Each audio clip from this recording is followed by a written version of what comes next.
Hey y'all, what's up? Jamie, that's me here. Welcome back to the channel and welcome back to another quick chat. And this time we're talking about Miss Quad Webb of Married to Medicine and of course Miss Nene Leakes, formerly of Real Housewives of Atlanta. Okay, first up, I want to talk about Miss Quad Webb because there is some really sad news going on with her right now. So let me go ahead and pull up the article here over on People Magazine. We are going to get into that. And I just want to talk about what's going on with Quad. So, what they're letting us know is that Married to Medicine star Quad Webb mourns the death of her 3-year-old great grand niece. I'm sorry, not great grand, but great niece who drowned in her pool. Y'all, this is so sad because I remember when Quad came to the front and she made a post and she was just letting us know that she has a baby now, right? And I figured, well, I assumed at first that it could have been a kid that she adopted. And then when you read in between the lines, you can kind of understand that this was a kid that she likely adopted from a family member, kind of. All right. And when you say great niece, it gives that the person that likely, gave birth to the baby could have possibly been, maybe too young or just not ready for a child at that time. So Quad decided to take this baby under her wings the same way she took in her brother's son. And it's just so sad and devastating thinking that you're grabbing this child, you're going to give them a much better life, and for them to have simply, drowned from being in the pool, and I'm sure this was definitely accidental. And I just really hate that for her so much, like I mean, that's just so sad, y'all. I could just only imagine what she's dealing with right now. Like that's just, I was like, dang, Quad, like, oh, I really hate that this happened. You're trying to take a child away from their environment or whatever, show them something different, and raise this baby up and do right, and then this situation right here happens. I really hate that for Quad. Definitely sending out condolences and everything to her family. All right. A rep for Bravo says that this has been an incredibly challenging experience, is what they're saying. They're saying that Married to Medicine star Quad Webb is taking time to grieve after her 3-year-old great niece drowned in the pool of the Atlanta home that she owns. And that's the other thing for me. It's like you're going to have to go to this home every single day, and this is the place that your child passed away at. Like that's just gonna definitely be gut wrenching. They're saying Cobb County police tell people that Ariana Rice, the daughter of Tamika Webb, Quad's niece from Memphis, Tennessee, was discovered by authorities around 8:30 p.m. Okay, local time on July 7th at home on a certain road. Girl, I don't want to give out Miss Quad address the way the people over here at People Magazine is out here giving this lady address out. But anywho, emergency responders had been called there on reports of a drowning child and were giving her medical aid when police arrived. And now I'm sure that's going to lead to so many questions like, how did she get out there? What were you guys doing out there around 8:30 in the evening? Were you guys just having fun by the pool, or did she just kind of happen to wander off? And with babies, man, you just got to be so careful. You got to have everything like totally locked down. And I'm sure Quad did. So, this could have just been a mishap for this situation to happen. I'm just so sorry. They said the child was transported to Children's Healthcare of Atlanta. And then she was later on pronounced deceased. Girl, that is just, oh my God. That is just horrible. According to a police report obtained by Channel 2, they're saying officers were told the girl who was visiting Quad's home on a month-long vacation had drowned in the backyard swimming pool where she had been playing for roughly 2 hours from 6 p.m. to 8 p.m. with supervision. All right. They said 2 men on the scene told police they then got out to order pizza and hung out inside for a bit before returning downstairs. The police report said, according to the outlet, once there, they saw what they thought to be a doll in the pool. Oh, Jesus, I can't take it. Oh my, I cannot take it. So y'all just ran inside real quick or to grab or order a pizza. Y'all hung out a little bit downstairs or whatever, inside downstairs, and then y'all look over and y'all see what y'all thought was a doll in the pool, realizing it was the child. Then the men pulled her from the pool and called 911. Girl, I cannot take it. Woo! So it's given she was being supervised, but for a brief moment, y'all took y'all eyes off her, is what it's giving. I'm not blaming anybody. I'm just trying to assess the breakdown of this story What a cute little girl, y'all. She is just too adorable. I'm so sorry that happened to her. Just horrible. They said in a statement to People, the Bravo reality stars rep said this is the second loss of two beloved family members that Quad had experienced. Of course, at two separate times. We do know that she lost her brother not too long ago, and she is raising or assisting with raising the son of his. And then she also took in the great niece. And then for this tragedy to happen, like, girl, Quad, Miss Quad.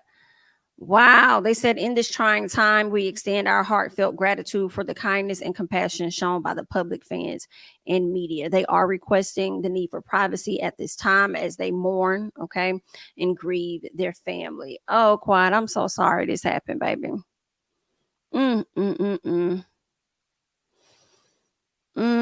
I'm so sorry. They said that she is expected to return to Married to Medicine for his upcoming 10th season. Okay. She posted about Ariana, who she called Ari, back in April on the girl's birthday.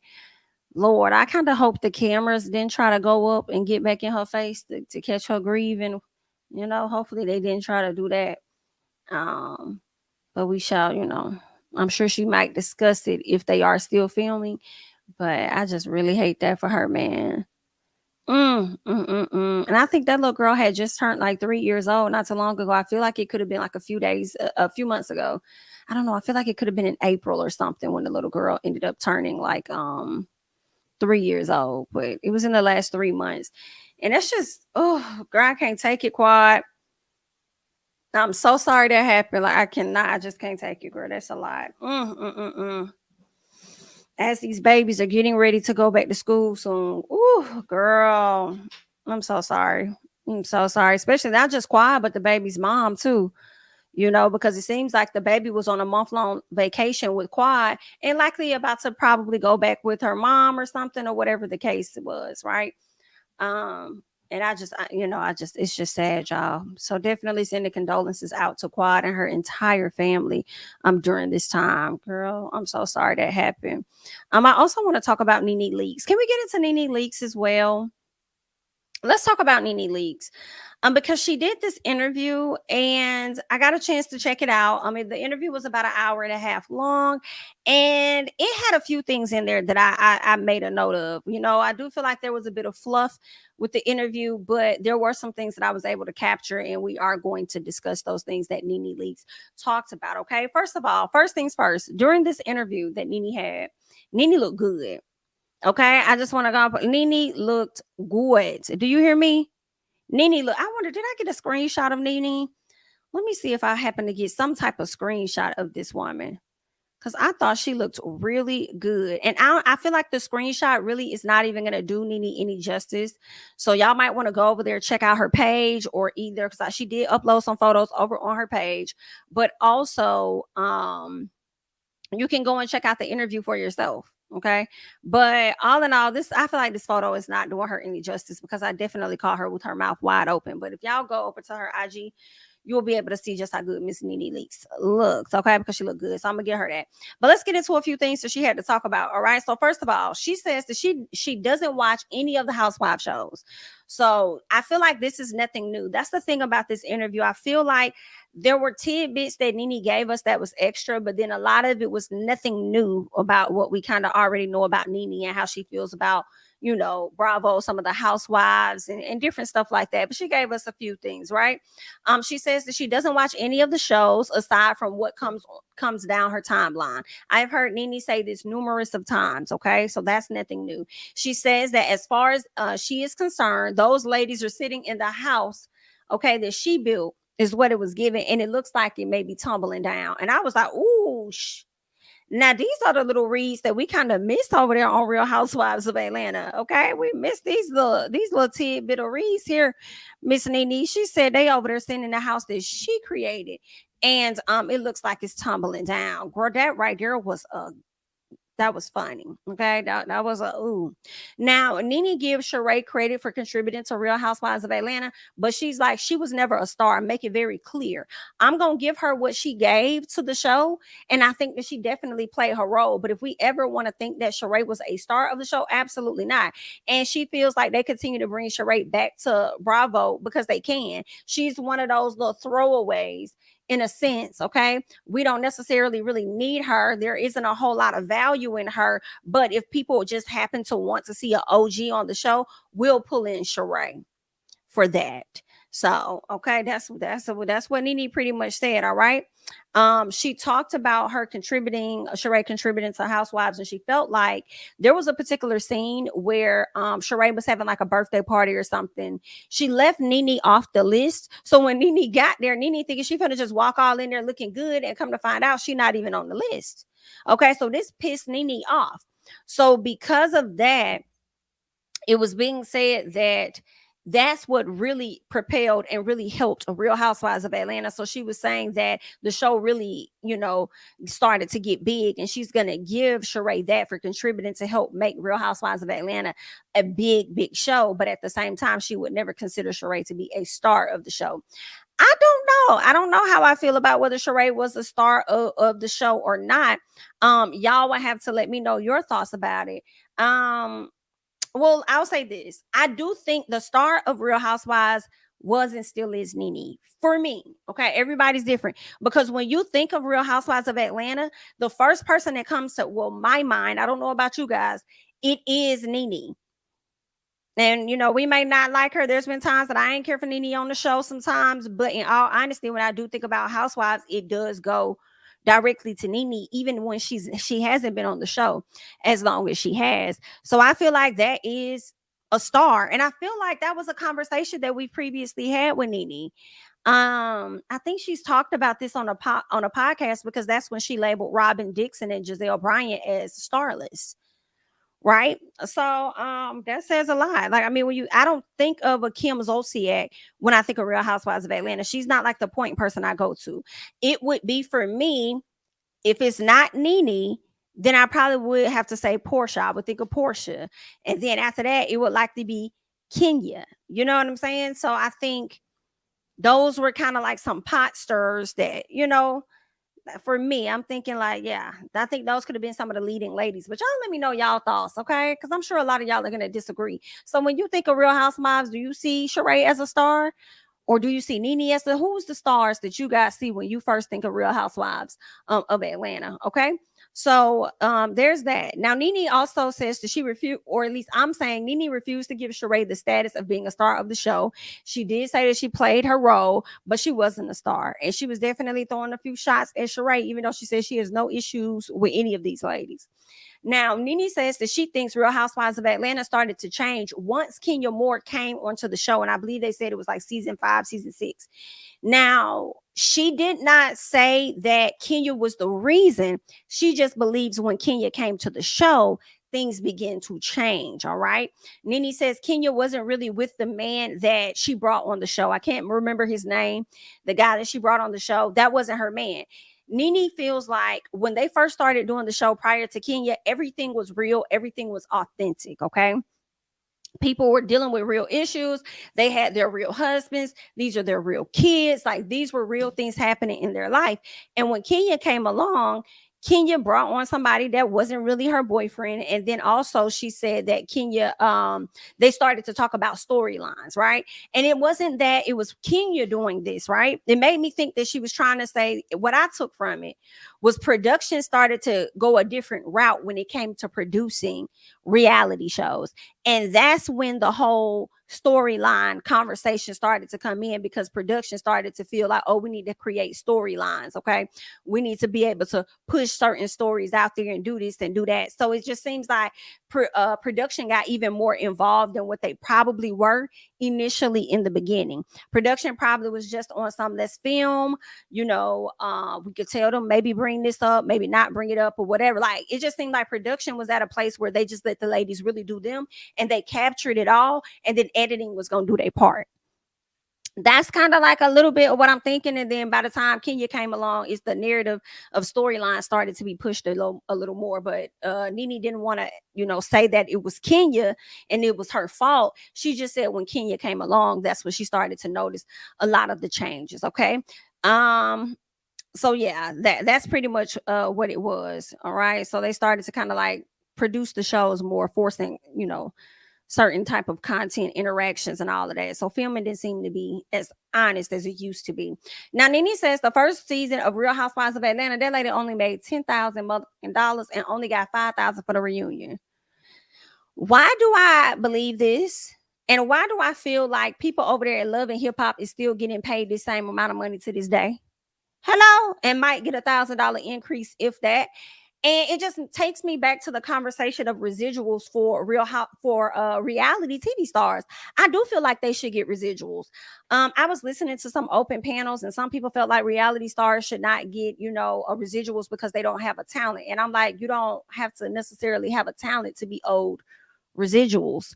You know what I'm saying? Like, I mean, that's just for me. If you're using this person's likeness, and if a major company is still profiting off of the image of other people, what the fuck makes you think that they should not receive any income?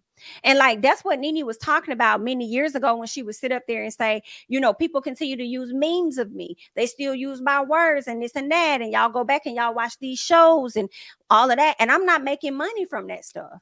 So that's kind of what she was talking about. And I know it's been a conversation about Bethany and her wanting to come out saying that reality stars should get residuals and all of this stuff. And then they asked Nene, and Nene said, listen, I'm black, in so many words, girl, I'm black, she white. Okay. How she feels, she gonna go much further than what the hell it is that I think. So if this want to be a white lady to push the narrative, let her white ass push the narrative. And if she pushes it and it advances me, then okay, then girl. But I feel like you're more digestible than I am. So I'm just going like, girl, okay, I am a part of SAG, is what she said, but girl, it just hits a little different. All right. For me, but I do think that reality stars should get residuals. It may not be a lot though, but I think that they should. If you still have these people's shows on streaming platforms or whatever platforms, and you're getting whatever type of profit off of it, I don't think that's fair. So I think that if they decide that they want to strike right along with the other actors, then why not? I just don't see anything wrong with that. Like, regardless of a person's talent, I think everybody deserves health care. Everybody. Your talent ain't got nothing to do with you getting health care. Like, come on now. I wish it was like a universal thing. Y'all take so much money from taxes and all this other stuff. Why don't y'all carve out a plan to where everybody is able to get damn health care instead of y'all creating all of this other BS for you got to get this plan, go over here to the health marketplace and all this other stuff, So because it's all about profit over people. It's a larger conversation than what I really want to get into. But I do think that these reality stars should get money, and it made me question what was the overall budget for Real Housewives in the beginning, where these ladies were only getting 10,000 and 5,000 for the reunion. Granted, you have to pay the production people, you have to pay for the production work that goes into it. But how much did the network heads actually make in comparison to what they were really, really willing to pay y'all? And that's just what I wonder. So once they got to a place where they're not making 10,000 and they're making like six figures and $1 million or whatever the case is, once they finally start getting to that place with their contracts, it makes me only question how much was network heads really making. So yeah, I think they should get a percentage of something. If you're continuing to use their use their shows and stuff, if their shows is continuing to be played, like Martin, I remember Tachina Arnold and Tisha Campbell kind of going to the Breakfast Club, and they talked about that. And Tachina was saying that, like, of course the checks aren't large, but they still, get some residuals from being on TV. But again, that's the percentage that I guess the network want to pay them, or whoever owns the show or however that works wants to pay them, in comparison to what these people are really making. So I don't know. And Martin definitely come on different networks in different places, okay, different times. And it's a lot of shows like that. So I just feel like they need to create some type of union or something for reality people. I think if SAG, you have your Screen Actors Guild, but if they decided to do a Screen Reality Guild or or whatever they want to do. Like, I don't see anything wrong with that. I know at one point they were calling for a lot of influencers to band together and support, the actors in this strike and stuff. So it's like, I understand that. I hear that there are a lot of, influencers, content creators that want to go on to be actors. But also in the meantime, in between time, why not kind of make it a little easier for them and create a division within SAG for content creators to be SAG eligible? Like, you know what I'm saying? Okay, like we can work together on this. You want us to do you a favor, do us a favor too. But anywho, there's that. That just made me think of the whole conversation about reality stars getting residuals, and I think I see nothing wrong with it. Nobody has given me anything to think that they shouldn't get paid. Because it might not be a talent, but at the end of the day, you're entertained. And ain't everybody not trying to be out here acting a fool or just doing whatever they do or just being themselves, whatever it is on camera, and not getting nothing behind it. So if it's continuing to be used, then I think that they should continue to get something. Let's keep going. So Nene says that she knew Phaedra back in the day. So we get on the conversation of Phaedra and why she didn't want her to come on the show. And she says she knew about Phaedra from back in the day, back in Athens. But I could have sworn on the show, Nene was pretending as though she wasn't familiar with Phaedra. But anywho, she said she knew of Phaedra from back then and said that she did not want her on the show. She didn't think that she would be good for the show. And I just felt like, nah, you wanted to be the only woman from Athens that was on the map. You wanted to be the only woman from Athens that was known. But Nene did say something later in the interview that pretty much confirmed what I was thinking when she said that she was planning on, what did she say? No, she was like, I don't want her to come and try and steal my thunder or something like that, she said. So I'm like, girl, Phaedra wasn't going to come and steal your thunder. Like, you were solidified, in my personal opinion. I don't think Phaedra would have came and stole any thunder from you. But it was given that you could have been slightly a bit threatened at the time and didn't really know who you were at that time. But that lady wasn't finna steal nothing. But you definitely wanted to be the only one. Okay, that the people knew. But anywho, so there's that. She talked about the whole Phaedra, she didn't think she was a good fit or whatever. So it is what it is. All right. Now, let's see what else. Bryson. All right. So Bryson has been struggling with drug addiction. He's been struggling with doing the drugs as well as selling the drugs. Okay. That has been something that Bryson has been dealing with for a very, very long time, according to Nene Leakes. And it's really sad. But when she talks about it, she lets you know that it's a common thing in her industry not in her industry, but in her family, where a lot of people have, succumbed to, like, doing drugs and stuff. So that's just what, they just don't, that's where they at with it. And she says that he has had rehabilitation before, but now he needs it again. She says that she's been on him about it, but she can't make him do more than what he wanted. Like, people got to want it for themselves. And that is such a fact. Okay. He has to want to do that on his own. She says he has 3 kids, he's married, and she's talked to him and he seems to be doing okay. But I'm loving the fact that she's not going to pay for no attorney. He gonna have to get one, a court appointed or whatever, because at some point mama resources don't ran out. You've been out here running amok, but you need to figure out how you finna clean this muck up, because you're not finna make it up off of mama. Okay, so I was just kind of here for that. Like, keep making these beds, and he over there laying in it, and expecting her to lay in it with him. And it's like, now you're gonna lay in it by yourself, and then you had the audacity to use your little brother name while you out here committing the crime.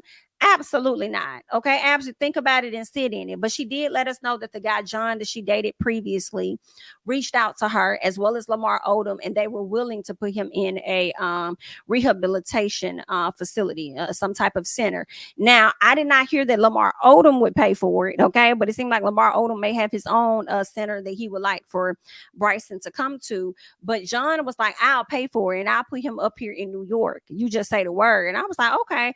So Nene, you done kept up with Mr. John all these years, even after you done sat up there and remarried Greg. I guess you never deleted the number or whatever. But anywho, Miss Nene, I think that's good that she has people that's willing to kind of like step in and be like, yo, I'll help out if you need or whatever. But it seemed like John might want him a little date. Now, see, I was going to say they might not want that in return, but it seemed like John might want him a little piece of a date with Miss Nene, honey, if he going to do her this favor.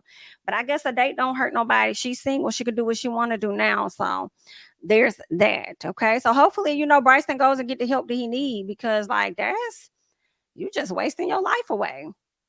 over some drugs. Like, I hate that for you.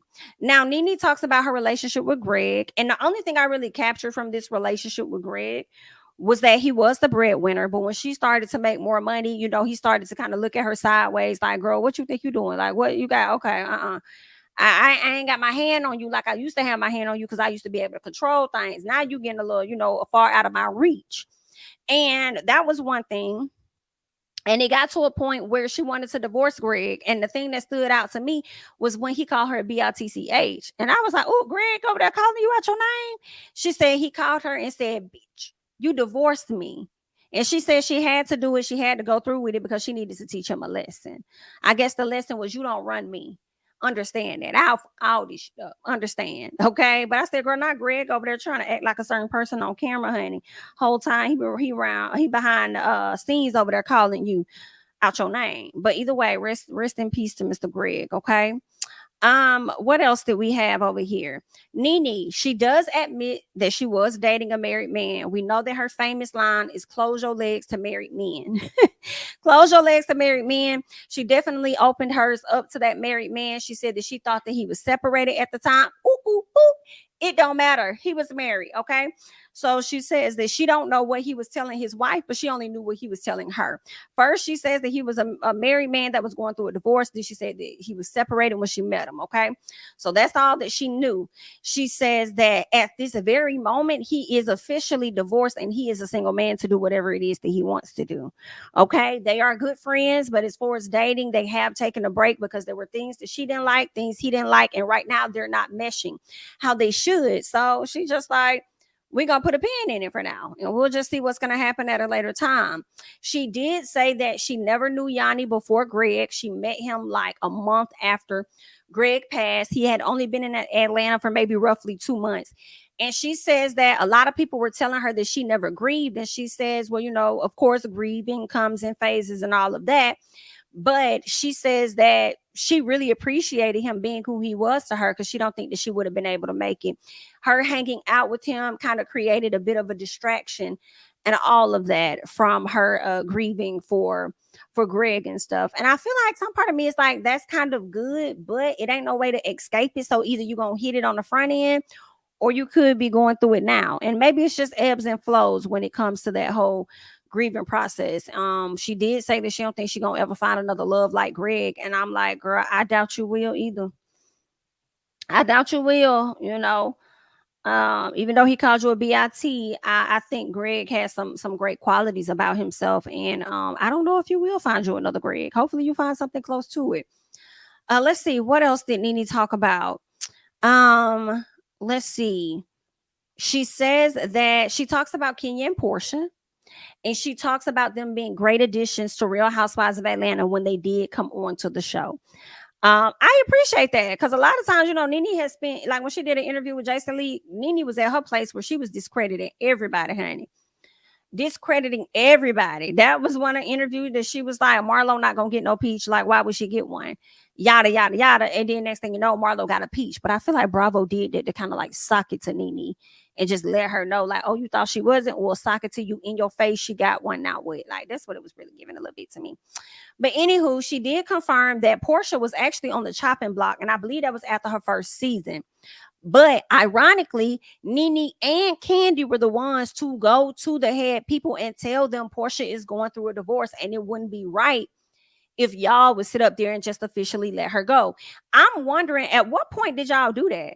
At what point did y'all go to production or the higher ups to talk about Porsha returning to the show? How did y'all know that y'all contract was even solidified for y'all to go over there and advocate for somebody else? I'm just wondering, how did that work? I guess, child. And I wish the question would have been asked, do you regret, fighting for her to stay on the show? Do you regret that? And it also sounds like Nene has had to go to bat for Porsha on more than one occasion. One, when she was going through the divorce and she was on the chopping block. And then when she got into the altercation with Kenya, she had to go and, likely fend for her to get her back onto the show. Right. So it was that whole spiel. And it's funny because at a later time, we ended up seeing on Real Housewives where Porsha was slick trying to isolate Nene out from the girls. just on some scandalous stuff, texting the ladies and stuff, not wanting to invite Nene to come around and all of that, trying to, um, pretty much block her out from being with the girls. And then next thing you know, on some random stuff when Nene come around, it was like, it's been so hard without you. All this fake stuff. Like it was just, girl, anyway. But they've stood up for Miss Porsha Williams, okay? And there's that. Now, when it comes to Kenya, Nene just says that, Kenya was a great addition. She feels like Kenya is still great for the show and that they need Kenya for this show. I'm just telling you what it is that Miss Nene said. And then CK goes on to talk about the viewership of Real Housewives. I believe at one point it was given 5 million views and now it's down to 500,000 views. Okay. I don't know. I didn't know that, Real Housewives ever got that high up in viewership. I always thought that it was around like 1 million and something, maybe 2 million. I didn't know they used to get all the way up to 5 million. Okay. But according to him, that's what it is. It was 5 million. Now it's down to 500. And you know what I'm going to say? What everybody else says. You over here throwing shade at Real Housewives views, but then what are your views giving? Because yours have gone from 500,000 to 2. So what is going on? Okay, what is going on with that? All right. But anywho, what I loved about this interview for me, although I was like, okay, let's get through it. Let's get through it. Come on, come on, come on. It's giving fluff. What I loved was when questions were thrown at Nene to try to bait her into saying something negative about Kenya or create some type of issue with her. I loved how Nene would just keep it honest, and it wasn't really about throwing shade at Kenya. It was just really her honest opinion about stuff. You could tell when Nene is like intentionally trying to throw shade versus when she's not, and I just felt I like that she was able to catch that. You know what I'm saying? And made sure she was very clear. Like, I'm not saying that this is Kenya's fault or anything, but I'm just saying I noticed changes when she came to the show. I'm not saying it's her fault. I think she's great for the show. I think she was a great addition. And I think they need her for that show. And y'all know Nene ain't always liked Kenya. For real. So she don't owe Kenya nothing to sit up there and try to speak positive about her. Whatever. Like, you know what I'm saying? She could say negative things because she don't with her. But she was just keeping it honest. And I appreciate that. And she wasn't taking any bait to say anything negative because she was like, oh, I saw Kenya like last week. We was both in the like Nordstrom or whatever high-end store that they were in. And she said they saw like, hey girl, hey. And then they just kept going. And then the question was asked, well, you ain't go over there and stop and try and have a conversation. And she was like, well, nah, it was like a quick thing. It wasn't that I would not have gone over there because I would have, but it just wasn't that type of vibe. It was just like, hey, and you just keep doing your thing. Like, it was really that simple. So I think if Kenya would have probably came over to entertain a conversation with Nene, Nene would have entertained that. And Nene going into the store, she probably felt like, I'm not going to bother that woman, but I see her. I could have acted like I didn't see her at all, but I see her, spoke. That's what it was. We have no issues. I like that part. Okay. I like that a lot. Now, when it comes to Miss Cynthia, girl, that might be a little different story. That might be a little story, okay? Now, it sounded nice when she started talking about Cynthia, but she definitely brought it on home like I don't in so many words, okay? Nene says that she will never be friends with Cynthia. She said when Cynthia be with her, she's a different type of person. She 50 Cent, but she wouldn't necessarily go into details about what type of person that is. Because I even hear Cynthia say that she 50 Cent. Don't make me be 50 Cent, but what is that? Because you've done a great job of creating a certain view of yourself. So I don't see you ever being rah, tough, wanting to fight. I don't know. I don't even see Cynthia really getting an attitude until you just pressure her and get her there to where she got to kind of like go off on you. But she doesn't lead with that. So what is this whole 50 Cent talk that y'all talking about? But Nene didn't really go into that. But this is what she said. She said she will never be friends with Cynthia based on the things that she's heard that she was doing behind the scenes. Okay. She also says that Cynthia has done a great job of portraying what she wants the people to see on TV. Hello. She says that in so many words, Miss Cynthia tried to stop her bags behind the scenes. She said as much as she was over there saying that I was over there trying to stop hers, girl, it's giving that she was over there trying to stop mine. All right. And yeah, she was over there in alliances with housewives, producers, people that's higher up than the producers. Like, yeah, she was on a whole little fiasco thing. Okay, so yeah, because of that, I will never be friends with her again. Do I miss our friendship how it was? Yes, I do. Yes. But will I ever be friends with her? No. And I was like, oh, damn, I feel that. I feel that. I miss it for what it was, but will I ever? Hell no. Like, girl, like I understand a little bit. I get that, Miss Nene. She says, I will say this though. I can work with her. I can do work with Cynthia without an issue. But if our relationship were to ever go back how it was, nah. Here's my thing. Although I do understand when she says never, we all say never, but it is giving never say never. Because if you guys are put in a position to where you're expected to film for a long time, then over time y'all could possibly get y'all friendship back with just a conversation. Especially if the conversation is had right. Maybe, okay. I do believe Nene is one to hold on to that grudge, and it may take a very lot to rip that grudge from up under her. But if you guys are around each other enough and filming enough, then I can see you guys possibly getting back, and maybe not 100%, but getting back, more cordial, more friendly, hanging out a little bit more just with the conversation. But I don't know. Because some people don't take too kind to that if you over there trying to shade them behind the scenes. But I also thought Nene did the same thing to Kenya. I'm sorry, not Kenya, but to Cynthia, though.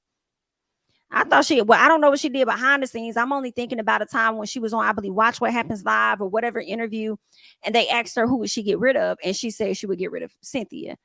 And so Cynthia went and did an interview and said it right back. Like, okay, I would get rid of Nene. I don't think she said it at that time. I think it could have been like a year later or something. But she ended up repeating the same thing. And that relationship was just on the outs. So yeah, like, but I didn't know. I don't know if Nene has done anything to like really get Cynthia off the show behind the scenes, as she's saying that Cynthia was trying to do to her behind the scenes. But then I feel like that's not fair. Okay, because you really had a real friendship with Cynthia. What is the bigger issue? Is it because she's friends with Kenya? Because you feel like with Marlo because of that too, because Marlo was starting to be friends with Kenya. And excuse me. The reason why I'm asking this is because Porsha Williams legit tried to isolate you and block you out from the girls. Like legit tried to do that. Like I believe they showed that on a show where there was a text message that Porsha was sending out, not wanting Nene to come around, didn't want the ladies to really film with her, didn't want them to do nothing. Like she was really trying to block you. But you still cool with Porsha and you hang out with Porsha. That's what I don't understand. So what is the issue for real with Cynthia? What is that about? If anybody in the comments know, definitely hop down and explain it to me so that I could get an understanding, because girl, I do not know. All right. But all I know is Nene's not rocking with her. The next episode for part 2 of the interview is going to drop on next week. So we might, recap that as well. All right. But I wanted to give you guys this. So just let me know your thoughts about everything that we talked about regarding Quad losing her great niece. I'm so sorry that happened. So sorry. And Nene also giving this kind of a tell-all with her interview. All right, so that's all that I have. Let me know your thoughts and comments down below. I am Jamie, that's me. Don't forget to like, comment, subscribe, share my videos, follow me on Instagram, Twitter, Threads, all of that at Jamie, that's me. And I'll catch you guys in the next one. Bye-bye.